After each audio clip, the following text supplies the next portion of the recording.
Hello student, कैसे हैं आप। मैं आपका सूर्यकांत चतुर्वेदी वाई हिस्ट्री आपका ऑनलाइन क्लासेस के अंदर स्वागत करता हूं। जैसा कि बालकों आपको मालूम है कि हम जिस टॉपिक को लेकर चल रहे हैं उस टॉपिक का नाम है भारतीय इतिहास के स्वर्णिम पृष्ठ।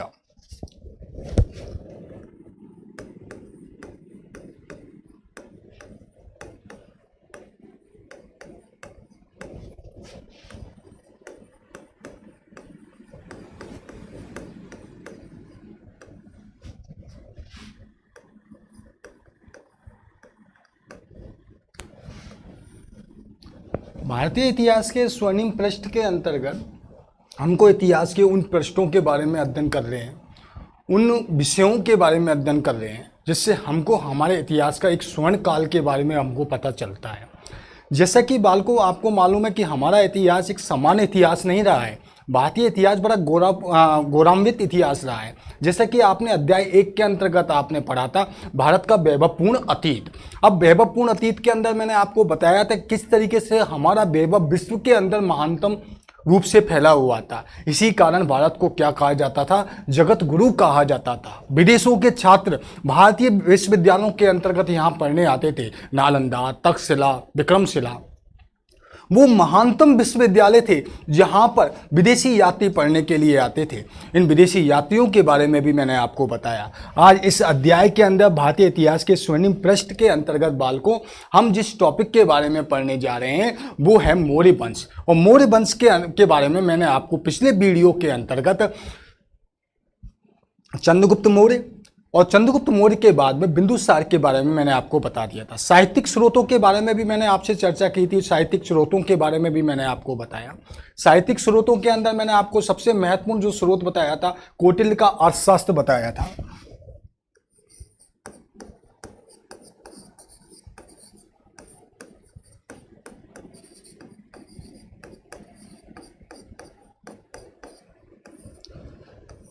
कौटिल्य का अर्थशास्त्र। कौटिल्य कौन है? विष्णुगुप्त के नाम से जानते हैं इनको, चाणक्य के नाम से जाने जाते हैं।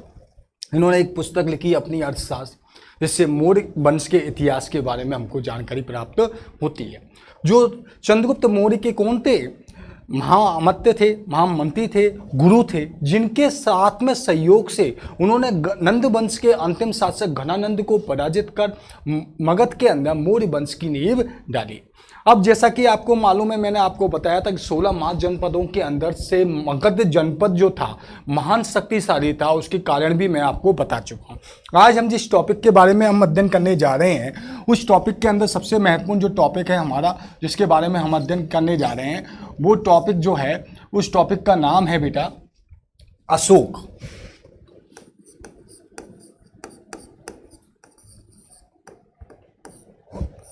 अशोक, देखिए अशोक के बारे में पढ़ने जा रहे हैं। अशोक का नाम आते ही आपने देखा होगा कि हमारा सारनाथ का स्तंभ हमारे आंखों के सामने आ जाता है। अशोक के बारे में बात करने जा रहे हैं। 273 से 232 ईसा पूर्व तक इन्होंने शासन किया है।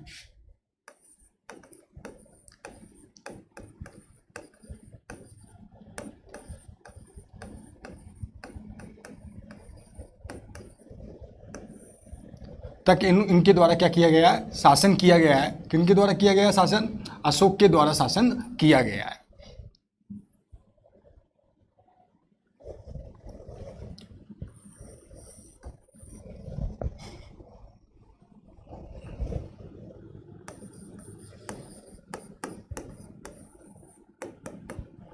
ठीक है, 273 ईसा पूर्व से 232 ईसा पूर्व तक इनके द्वारा शासन किया गया है। अब बालकों अशोक के बारे में हमको जानकारी के स्रोतों के अंतर्गत पढ़ना है कि अशोक के बारे में जानकारी के स्रोत क्या मिलते हैं। कहा जाता है सिंगली परंपरा के अनुसार तो ये कहा गया है कि ये 99 भाई थे। कितने? ये 99 भाइयों का वध करने के पश्चात में शासन पर बैठा था बिंदुसार की मृत्यु के पश्चात। अशोक के पिता का नाम क्या था? बिंदुसार। बिंदुसार की मृत्यु के पश्चात में ये व्यक्ति जो अशोक हैं, जो इतिहास में एक महान शासक के रूप में जाने जाते हैं बालकों, ये जो बिंदुसार की मृत्यु के पश्चात में किस पे बैठे थे? मगध की गद्दी पर बैठे थे। किसी गद्दी पर बैठे थे? मगध की गद्दी पर बैठे, ठीक है, मौर्य साम्राज्य की गद्दी पर बैठे। जैसा कि बालकों मैंने आपको बताया कि जब बिंबिसार के समय में, बिंदुसार के समय में अगर देखा जाए तो सामान्यतः मैं आपको बताना चाहूंगा कि बिंदुसार के समय में अगर बात की जाए तो बिंदुसार के समय में तक्षशिला के अंतर्गत कितने विद्रोह हुए? 2 विद्रोह हुए। कहां पर हुए? तक्षशिला के अंदर। तक्षशिला के अंदर जब 2 विद्रोह हुए थे तो इन विद्रोह में पहला जो विद्रोह है उसको दबाने के लिए अशोक को भेजा गया था, ठीक है। दूसरे विद्रोह को दबाने के लिए किसको भेजा गया था? सुसीम को भेजा गया था, ठीक है। विद्रोह को दबाने के पश्चात में अशोक जब मौर्य साम्राज्य की गद्दी पर बैठा था तो मौर्य साम्राज्य की गद्दी पर बैठते के ही अशोक के बारे में हमको जो जानकारी प्राप्त होती है, 273 ईसा पूर्व में अशोक मौर्य साम्राज्य की गद्दी पर बैठ गए हैं। ईसा पूर्व के अंदर बता दिया मैंने, ईसा पूर्व और ईसवी संवत दोनों के बारे में हम चर्चा कर सकें। ईसा पूर्व यानी कि ईसा के जन्म से पूर्व की घटनाएं, वो तो कहलाती है ईसा पूर्व, और ईसवी संवत यानी ईसा के जन्म के साथ की घटनाएं हमको क्या कहलाती हैं? ईसवी संवत कहलाती है। अब बालकों, इनके जो अधिकांश अभिलेख हैं, अशोक के जो अभिलेख हैं, अशोक के अभिलेखों में अशोक का नाम जो प्राप्त होता है देवानाम प्रिय,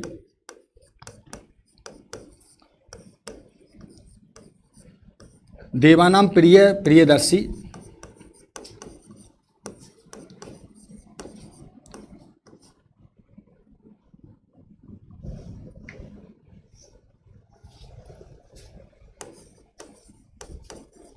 ठीक है, ये हमको प्राप्त होता है। लेकिन मास्की अभिलेख जो है, इस मास्की अभिलेख के अंतर्गत सबसे पहले हमको ये पता चलता है कि अशोक का नाम अशोक था। किस अभिलेख में पता चलता है बेटा? मास्की अभिलेख। ध्यान रखिएगा, कंपटीशन एग्जाम में हमेशा पूछा जाता हुआ रहता है कि अशोक का नाम अशोक किस अभिलेख के अंतर्गत प्राप्त होता है। वैसे आप पढ़ रहे हैं कक्षा 12 इतिहास की अध्याय 2 को पढ़ रहे हैं, भारतीय इतिहास का स्वर्णिम पृष्ठ, लेकिन मैं आपको यहां बताना चाहूंगा कि मास्की अभिलेख के अंतर्गत सबसे पहले हमको यह पता चलता है कि अशोक का नाम अशोक सर्वप्रथम मास्की अभिलेख के अंतर्गत हमको पता चलता है। इसके बाद में अगर देखा जाए तो गुजरा अभिलेख है, तो गुजरा अभिलेख के अंतर्गत भी कौन सा अभिलेख है बेटा? दूसरा गुजरा अभिलेख। गुजरा अभिलेख के अंदर भी हमको अशोक का नाम अशोक ही प्राप्त होता है, ठीक है। अब देखिए, अगर देखा जाए तो अशोक के अभिलेखों को पढ़ने का श्रेय पहले देखा जाए तो टिपेंद्र महोदय को दिया जाता है। जेम्स प्रिंसेस ने अशोक के अभिलेखों को पढ़ा। अशोक के अभिलेख जो प्राप्त होते हैं वो 3 लिपियों में प्राप्त होते हैं, ब्राह्मी, अरामाइक, खरोष्टी, 3 लिपियों के अंतर्गत प्राप्त होते हैं। अगर देखा जाए तो भारत के अधिकांश हिस्से के अंतर्गत अशोक के अभिलेखों को प्राप्त किया गया है। अशोक ने प्रजा के हित के लिए कार्य किए हैं। वो सारी चीजें किससे पता पड़ती है? इन अशोक के अभिलेखों से पता चलती है। अब देखिए, गुजरा और मास्की दोनों अभिलेखों में अशोक का नाम हमको क्या प्राप्त होता है? अशोक। कंपटीशन एग्जाम में पूछ सकता है कि किस अभिलेख में, तो दोनों में से एक अभिलेख का नाम आएगा, या तो गुजरा आएगा या मास्की आएगा। उसके अंदर भी पूछ सकता है कि कौन से अभिलेख में अशोक का नाम अशोक प्राप्त होता है। तो आपको विशेष तौर से इस चीज का आपको ध्यान रखना है। दूसरी बात की जाए तो हम ये कह सकते हैं कि अशोक ने राजाभिषेक के 7वें वर्ष, कौन से वर्ष की बात की जाए? 7वें वर्ष की बात की जाए तो अशोक ने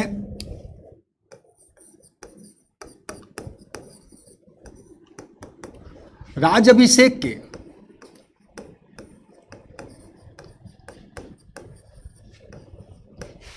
7वें वर्ष,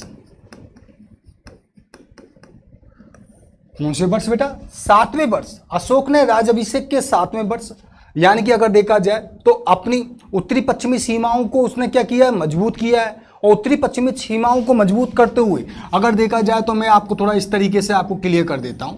ये हो गया आपका उत्तर, ये हो गया आपका दक्षिण, ये हो गया आपका पूरब, और ये हो गया आपका पश्चिम। तो इस हिस्से के अंतर्गत अगर बात की जाए तो उत्तर पश्चिमी सीमाओं के बारे में अगर हम बात की जाए तो उत्तर पश्चिमी सीमाओं के अंतर्गत उसने इस हिस्से के अंदर अफगानिस्तान, ठीक है, अफगानिस्तान तक अपने साम्राज्य का विस्तार किया है। और साम्राज्य का विस्तार अफगानिस्तान तक करने के पश्चात में अगर बात की जाए तो अशोक ने कश्मीर, खोतान आदि तक अपना साम्राज्य का विस्तार किया है। इधर की साइड में देखा जाए तो बंगाल की खाड़ी,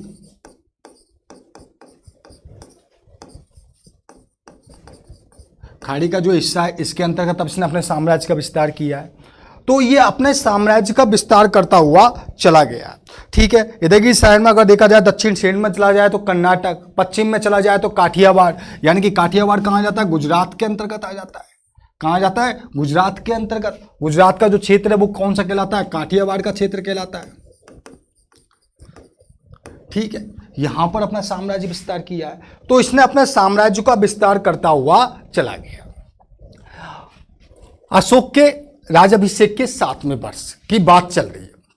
7वें वर्ष राजाभिषेक के, यानी कि आप देखा जाए तो उसके राजाभिषेक के अंदर से 7वें वर्ष को काउंट करेंगे तो आपके पास में ईयर निकलकर सामने आ जाएगा। दूसरी चीज अगर बात की जाए कल्याण की राजतरंगिणी, आपको मैंने बताया दूसरा हमको एग्जाम्पल मिलता है कल्याण की राजतरंगिणी के अनुसार, कल्याण की राजतरंगिणी के अनुसार अगर बात की जाए तो कश्मीर के इतिहास के बारे में, किस बात है, कश्मीर के इतिहास के बारे में ये पुस्तक हमको क्या देती है, जानकारी देती है। किसके इतिहास के बारे में, कश्मीर के इतिहास के बारे में। अब कश्मीर के इतिहास के बारे में राजतरंगिणी देरी क्योंकि एक ऐतिहासिक ग्रंथ है, एक इतिहास विशेष के कालखंड के बारे में बताता है। यानी कि अगर देखा जाए तो हम स्पष्ट रूप से बाल को कह सकते हैं कश्मीर का इतिहास पढ़ना है तो हमको कल्याण का नाम याद आ जाएगा, और कल्याण का नाम जैसे ही याद आएगा बाल को तो हमको राजतरंगिणी का नाम याद आ जाएगा। इसके अनुसार कश्मीर के अंदर कनिष्कपुर नामक नगर की स्थापना, कौन से नगर की स्थापना, कनिष्कपुर नामक नगर की स्थापना किसके द्वारा की गई थी, अशोक के द्वारा की गई थी। किसके द्वारा की गई थी, अशोक के द्वारा की गई थी। इसी तरीके से नेपाल के अंदर कौन सा, नेपाल में ललितपत्तम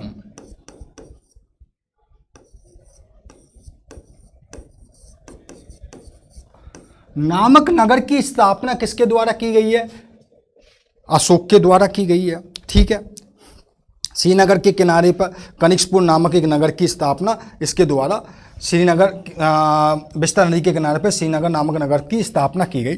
थोड़ा सा कनिष्कपुर, सॉरी मैं कंफ्यूज, आपको गलती से मैंने बता दिया। यहाँ पर आपको जो एंट्री करनी है वो श्रीनगर की करनी है। ठीक है बेटा, श्रीनगर नामक नगर की स्थापना की गई थी, कनिष्कपुर नामक नगर की स्थापना कनिष्क के द्वारा की गई थी। इसको ध्यान रखिएगा, थोड़ा कंफ्यूज हो गया। अब यहाँ पर हम लोग जो चल रहे हैं टॉपिक के अंतर्गत चल रहे हैं, श्रीनगर नामक नगर की स्थापना किसके द्वारा की गई, अशोक के द्वारा की गई यहाँ पर। ठीक है, कश्मीर के अंदर। अब आई बात यहाँ पर नेपाल का, तो ललितपत्तम नामक नगर की स्थापना कर दी गई।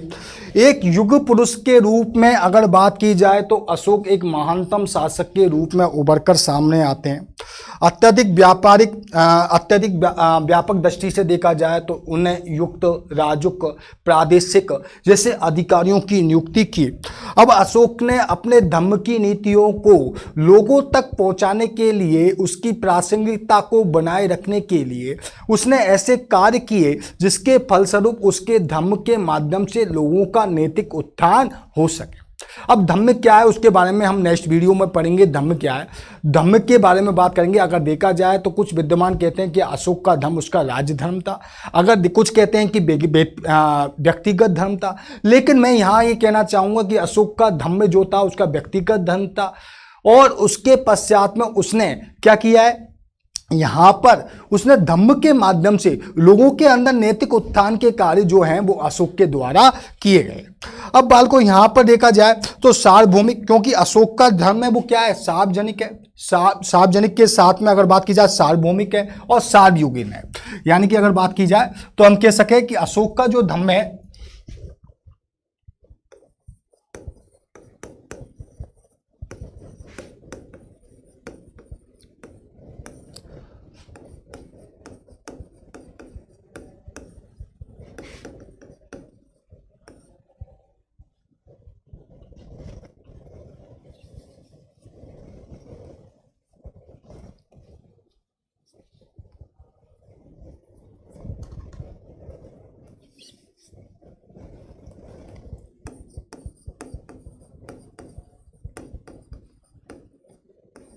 सार्वजनिक है, सार्वभौमिक है,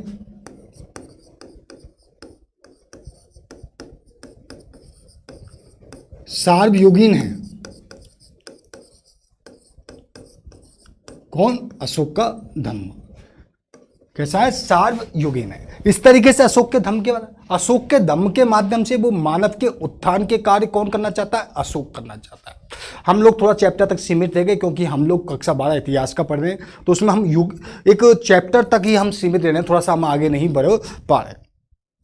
अगर देखा जाए तो हम कुल मिला के कह सकते हैं कि ये एक अकेले राष्ट्र की धरोहर नहीं है, ये अशोक का धम्म अकेले राष्ट्र की धरोहर नहीं है, ये एक विश्व धरोहर है। क्या है भैया? विश्व धरोहर। क्या है भैया?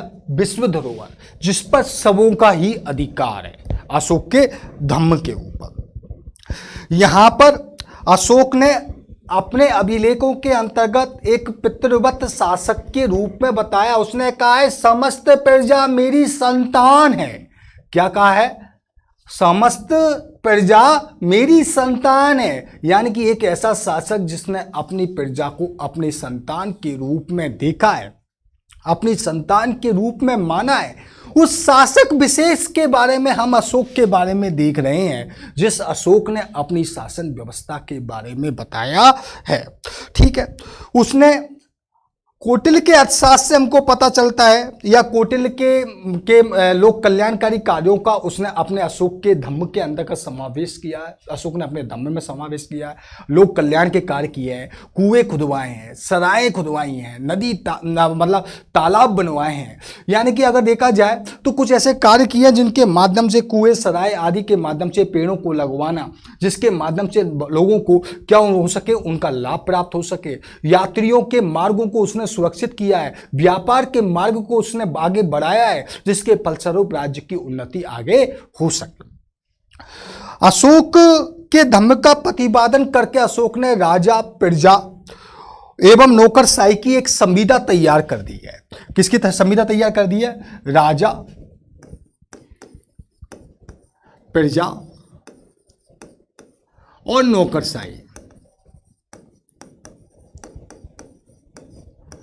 राजा, प्रजा, नौकरशाही की एक उसने अपने धम्म के माध्यम से एक क्या प्रारंभ कर दिया, एक संविदा बना दी है, एक संविदा बना दी है, जिसके माध्यम से वो अपने शासन को तरीके से चलाया जा सके। यहां पर बालकों मैं आपको बताना चाहूंगा कि जिस तरीके से उसने एक राष्ट्र का निर्माण किया, अशोक एक ऐसा व्यक्ति था जिसने पूरे भारत को एक राष्ट्र के रूप में बांध दिया था।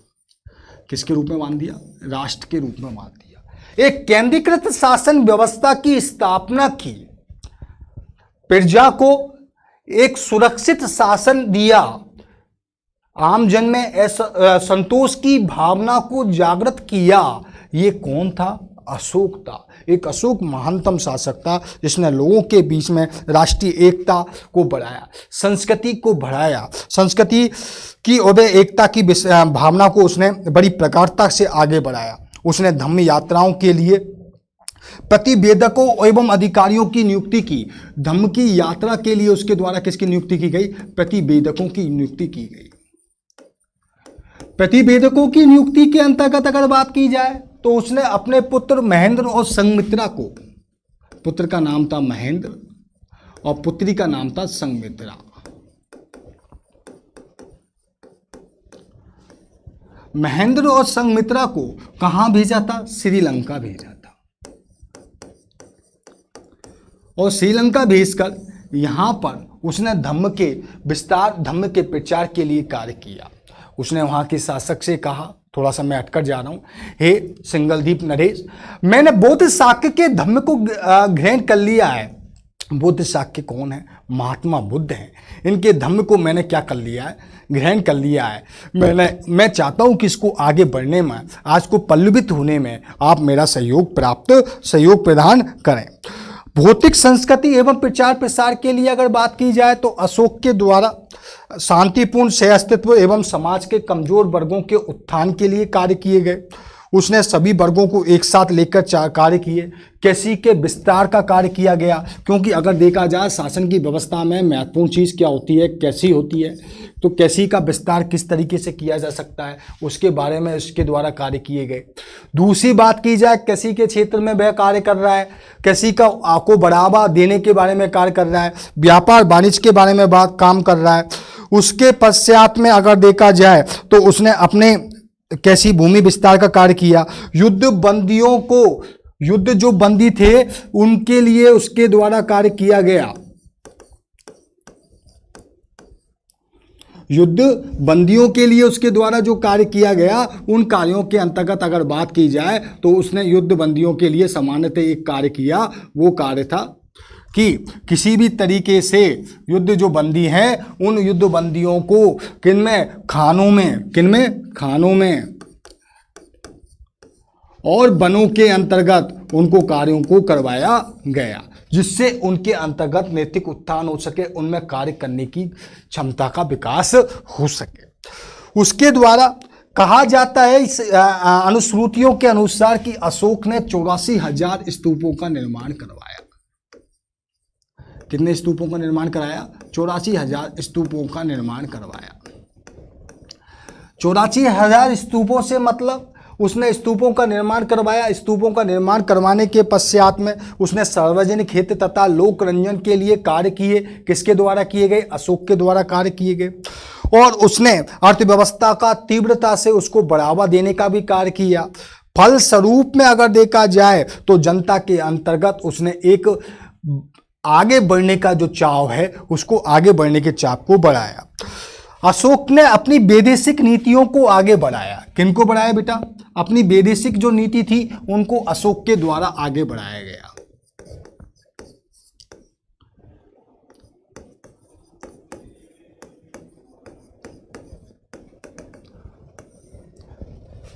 अशोक ने अपनी जो ये वैदेशिक नीति हैं उनको आगे बढ़ाया। समकालीन एवं तत्कालीन शासकों के साथ में इसने कूटनीतिक संबंध रखे। कूटनीतिक संबंधों के माध्यम से अपनी शासन व्यवस्था को आगे बढ़ाने का अशोक के द्वारा प्रयास किया गया। कुल मिलाकर अगर देखा जाए धार्मिक सहिष्णुता के रूप में उसने सभी धर्मों के लोगों के बीच में समन्वय स्थापित किया। किस रूप में? धार्मिक सहिष्णुता के रूप में।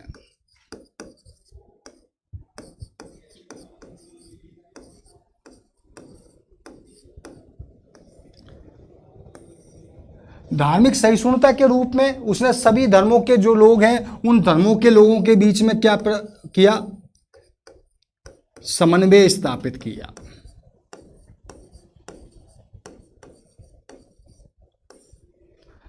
समन्वय स्थापित कर सभी धर्मों के लोगों को एक साथ लाने का प्रयास किया। ठीक है। और सभी धर्मों के लोगों में एकता का भाव स्थापित किया। एक देश, एक भाषा, एक लिपि। ध्यान रखिएगा, अशोक ने एक देश, एक राष्ट्र, एक भाषा, एक लिपि को स्थापित किया। एक देश, एक राष्ट्र, एक भाषा, एक लिपि, इसको स्थापित करने वाले भी कौन थे? अशोक थे। कुल मिलाकर अगर देखा जाए तो अशोक ने पूरे भारतवर्ष का एकीकरण किया, एक सूत्र, एक धागे के अंदर पिरो दिया। फलस्वरूप में नागरिक संहिता एवं दंड संहिता की स्थापना की। और नागरिक संहिता और दंड संहिता की स्थापना करने के बाद सामाजिक न्याय तथा कानून के बारे में बात की। सभी धर्मों के बीच में सौहार्द स्थापित किया। भारतीय अर्थव्यवस्था को आगे बढ़ाने का कार्य किया। अशोक के 8वें वर्ष, किसमें बात की जाए बेटा? अशोक के 8वें वर्ष, अशोक के राज अभिषेक के 8वें वर्ष।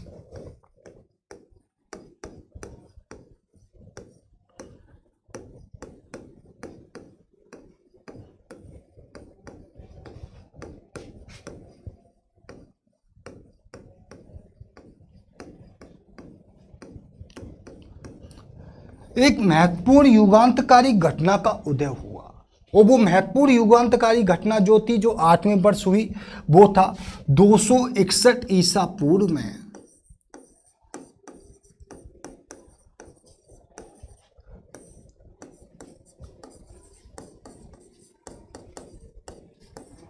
कलिंग का युद्ध। 261 ईसा पूर्व में कलिंग का युद्ध, ये एक महत्वपूर्ण युगांतकारी घटना या फिर एक महत्वपूर्ण घटना हम मानेंगे इसको। इस घटना के परिणाम स्वरूप युद्ध के फलस्वरूप हाथी गुम्फा अभिलेख से हमको पता चलता है। कौन से अभिलेख से पता चलता है इस युद्ध के बारे में?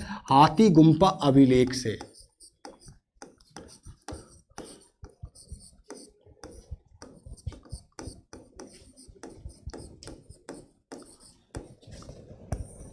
हाथी गुम्फा अभिलेख से हमें पता चलता है कि इस अभिलेख के अंतर्गत कहा गया है कि कलिंग का जो शासक था,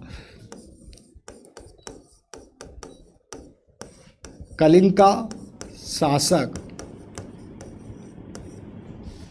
का शासक कौन था? नंदराज था।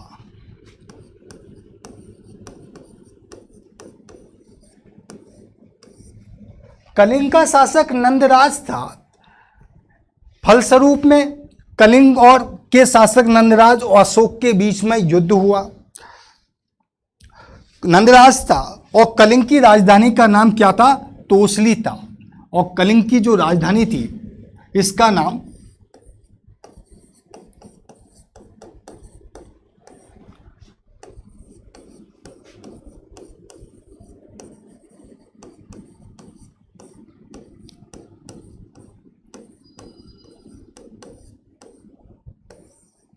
कलिंग की राजधानी कौन सी थी?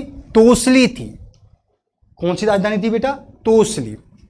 ध्यान रखिएगा, कलिंग के शासक का नाम क्या बताया? हाथी गुम्फा अभिलेख के अनुसार नंदराज। 261 ईसा पूर्व में कलिंग का युद्ध हुआ है और कलिंग की राजधानी क्या थी? तोसली थी। ठीक है। और इनके बीच में एक भारत का एक महत्वपूर्ण सूत्र में बांधना चाहता था। अशोक संपूर्ण भारत को एक सूत्र में बांधना चाहता था। इसलिए समुद्र के किनारे होने के कारण जो ये कलिंग था, कलिंग समुद्र के किनारे होने के कारण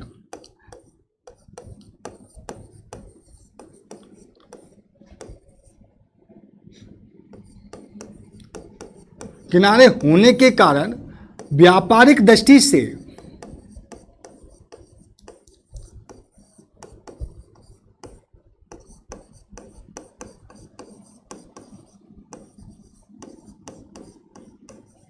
महत्वपूर्ण था। कलिंग व्यापारिक दृष्टि से क्या था? महत्वपूर्ण था। कहां पर?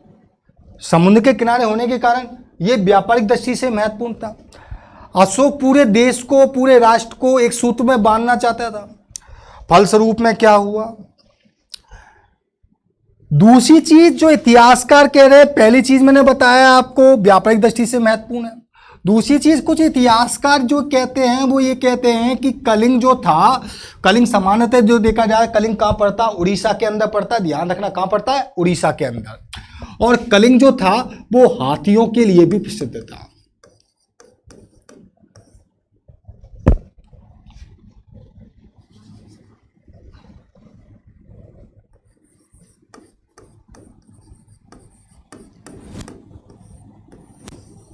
किन के लिए प्रसिद्ध था? हाथियों के लिए, जो कि सेना का एक महत्वपूर्ण भाग हुआ करता था, हस्त सेना। ठीक है, इनको भी अशोक प्राप्त करना चाहता था। और दूसरी चीज देखा जाए तो कलिंग जो है वो हर चीज में खाद्यान्न की दृष्टि, मतलब अगर देखा था उत्पादन की दृष्टि से भी और खानों की दृष्टि से भी महत्वपूर्ण था। कुल कहानी ये है, अब अशोक और इसके बीच में युद्ध हुआ। अशोक और कलिंग के जो शासक हैं, इन दोनों के बीच में युद्ध हुआ। युद्ध का परिणाम क्या निकला? युद्ध का परिणाम ये निकला, परिणाम की बात की जाए तो परिणाम में 1 लाख लोग मारे गए,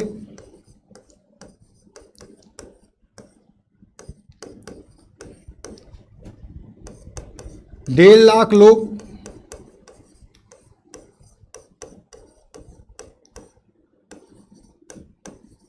घायल हुए, अधिकांश लोग, बहुसंख्यक लोग बेघर हो गए। युद्ध से गौरवान्वित अशोक का जब कलिंग पर अधिकार हो गया तो बौद्ध भिक्षु उपगुप्त ने जब अशोक से पूछा कि क्या आपने को इस युद्ध के अंदर विजय प्राप्त हुई है, तो अशोक ने बड़े गौरवान्वित रूप से कहा है कि मैंने कलिंग पर क्या किया है, विजय प्राप्त किया। तो आइए आप मेरे साथ चलिए। अशोक उनके साथ जाते हैं तो वहां देखी हुई जो दशा को देखते हैं, उस दशा को देख के अशोक का मन दैवित हो जाता है। और अशोक का जब मन दैवित हो जाता है तो वह भविष्य में युद्ध ना करने का निर्णय लेते हैं। अब युद्ध ना करने के निर्णय लेते हुए उन्होंने कहा कि वह युद्ध न करेंगे भविष्य में, और युद्ध न कर कर उन्होंने भेरी घोष की जगह, अशोक ने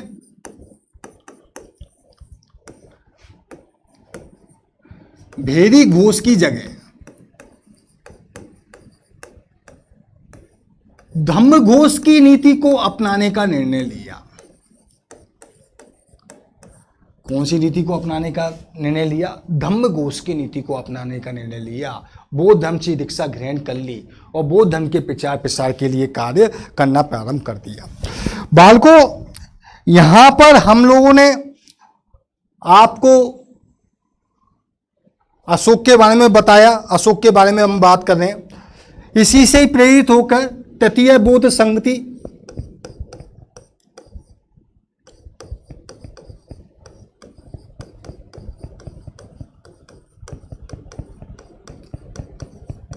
का आयोजन अशोक के समय में हुआ था। कौन सी? तृतीय बौद्ध संगति का आयोजन किसके समय में हुआ? धम्म की नीतियों से प्रचारित होकर अशोक ने तृतीय बौद्ध संगति का आयोजन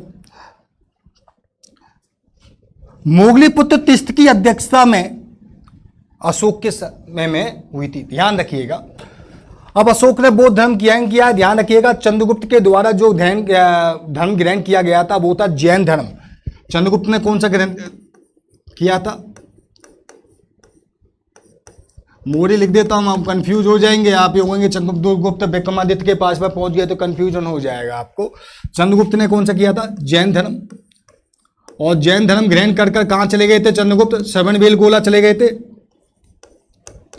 श्रवणबेलगोला कहां पड़ता है बेटा? कर्नाटक में। और श्रवणबेलगोला के अंदर चंद्रगिरी की पहाड़ियों पर उन्होंने उपवास के द्वारा अपने शरीर का त्याग कर दिया था, ये जैन धर्म के अंतर्गत। यहां पर इन्होंने कौन सा धर्म ग्रहण कर लिया है? बौद्ध धर्म ग्रहण कर लिया है। ठीक है, उसके तत्पश्चात में इनका जीवन काफी में परिवर्तन आ गया और धम्म घोष की जगह पर उन्होंने भेरी घोष की जगह पर धम्म घोष की नीति को अपनाया। अशोक के बाद में कुणाल आए, जालोक आए, कुणाल आए, दशरथ आए, संभृति आए, देववर्धन आए। कहा जाता है कि अंतिम शासक कौन थे? बृहदत्त थे।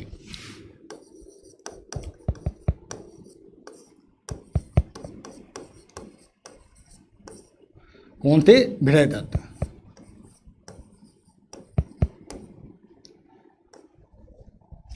अंतिम शासक बौद्ध धर्म के जो मिलते हैं वो बृहदत्त मिलते हैं। बृहदत्त को 184 ईसा पूर्व में, 184 ईस्वी में सुंग वंश के पुष्यमित्र सुंग नामक व्यक्ति के द्वारा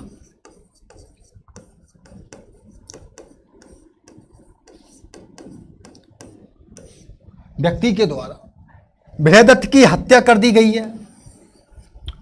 और बृहदत्त की हत्या करने के पश्चात में एक नवीन वंश की नींव डाली गई जिसे कहा जाता है सुंग वंश। ठीक है बालकों, क्लियर हुआ आपको? दिक्कत आए तो आप मुझसे पूछ सकते हैं, फ़ोन कर सकते हैं, क्योंकि आप मेरी ऑनलाइन क्लासेस से जुड़े रहिए। आपको वो टॉपिक, शानदार टॉपिक मिलेंगे जो आपके जीवन में आगे भी काम आएंगे। जरूरी नहीं है हम कक्षा 12 के ही इन टॉपिकों के माध्यम से कक्षा 12 तक सीमित रह जाएं। ये टॉपिक आगे चलकर आपके जीवन में कंपटीशन टाइम में भी काम आएंगे। तो बेटा आज हमने जो पढ़ा है वो अशोक के बारे में पढ़ा है। कल हम जो पढ़ेंगे अशोक के धम्म के बारे में पढ़ेंगे। धम्म क्या है उसके बारे में बात करेंगे। सहिष्णुता, अहिंसा, आडंबरहीनता, लोक कल्याण, श्रेष्ठ पवित्रता के बारे में जो अशोक कहता है, अशोक के धम्म के अंतर्गत क्या बात की गई है उनके बारे में पढ़ेंगे। और अशोक के धम्म के माध्यम से अशोक के स्तंभ लेख, शिलालेख, गुहालेखों के बारे में पढ़ेंगे इसी टॉप चैप्टर के अंतर्गत। तो बेटा मुझे आज के लिए आज्ञा दीजिए, मिलते हैं नेक्स्ट वीडियो में इसी टॉपिक को आगे बढ़ाते हुए अशोक के धम्म के साथ में। ठीक है बेटा।